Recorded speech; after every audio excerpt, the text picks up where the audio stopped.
ஸ்ரீரங்கத்தை தொடர்ந்து அண்ணாமலையார் கோவிலில் நடந்த சம்பவம். என்ன நடக்கிறது தமிழக கோவில்களில்? ஸ்ரீரங்கம் கோவிலின் உள்ளே பக்தர்கள் மற்றும் ஊழியர்கள் இடையே ஏற்பட்ட மோதலே தற்போது வரை பக்தர்கள் மனதை வேதனையடைய செய்த நிலையில், தற்போது அண்ணாமலையார் கோவிலில் நடைபெற்ற சம்பவம் பொதுமக்களை நேரடியாக அரசை நோக்கி கொந்தளிக்க செய்திருக்கிறது.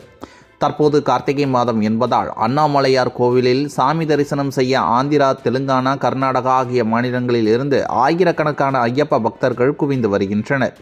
மேலும் மேல்மருவத்தூர் ஆதிபராசக்தி கோவிலுக்கு செல்லும் பக்தர்களில் கூட்டமும் ஆயிரக்கணக்கில் அண்ணாமலையார் கோவிலில் தரிசனம் செய்ய குவிந்து வருகின்றனர். இதனால் பல லட்சம் பக்தர்கள் அண்ணாமலையார் கோவிலில் தரிசனம் செய்ய அதிகாலை முதல் கோவிலில் குவிந்ததால் வரிசையில் செல்லும் வழியில் பக்தர்கள் இடையே மிகப்பெரிய தள்ளுமுள்ளு ஏற்பட்டது. வரிசை செல்ல செல்ல பக்தர்கள் ஒருவரை ஒருவர் தள்ளி முண்டியடித்து கோவிலுக்குள் நுழைய முயன்றதால் அங்கு பெரும் பரபரப்பு ஏற்பட்டது. இந்த தள்ளுமுள்ளை தடுக்க திருக்கோவில் பணியாளர்களோ காவல்துறையினர் அங்கு இல்லாததால் பக்தர்கள் கட்டுப்பாடின்றி வரிசையில் முண்டியடித்து சென்ற காட்சி பலரையும் அதிர்ச்சியில் ஆழ்த்தியது.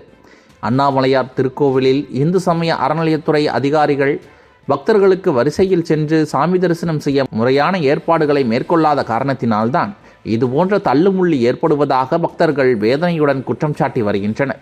கோவில் உண்டியல் பணம் மட்டும்தான் இந்த அரசிற்கு வேண்டுமா? பக்தர்கள் பாதுகாப்பிற்கு முறையாக தரிசனம் செய்ய இந்த அரசு ஏன் எந்த ஏற்பாடும் செய்யவில்லை? பலரும் தங்கள் ஆதங்கத்தை வெளிப்படுத்தி வருகின்றனர்.